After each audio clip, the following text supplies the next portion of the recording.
we need to get to as a country. Okay. So can we look at how do we raise resources to take care of health? NHIF is now defunct, and the monies that was stored there, I don't know where they are. There's a new body that is coming in to replace.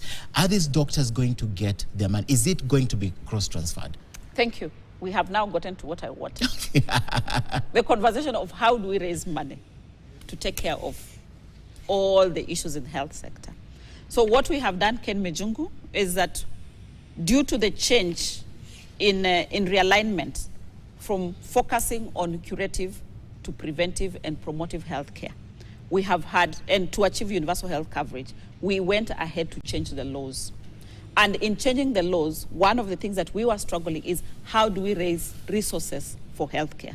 So in the change, we now have social health insurance fund, where we are saying it is mandatory for all Kenyans to be part of the social health insurance fund, so that we raise enough resources. And once we raise those resources, we have a plan that the resources that we raise, one, will ensure that we have adequate commodities in the facilities, that you'll not go to a hospital and be told hakuna dawa, enda ununue pale nje. We want to do away with that. These resources that we raise will ensure that we have adequate equipment for diagnostics and for all other things that need to be done in a health center.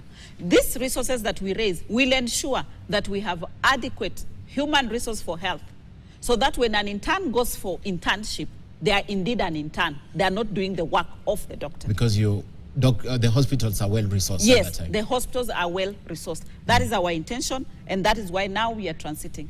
We have a transitional committee that is in place to ensure that the transition is as seamless as possible. In fact, a patient should not notice. That is our plan, that there is a transition from NHIF to SHA, Social Health Authority. The transition roadmap, we already have it. In fact, based on the regulations that were already gazetted, were approved, went through the system, we begin registrations this month.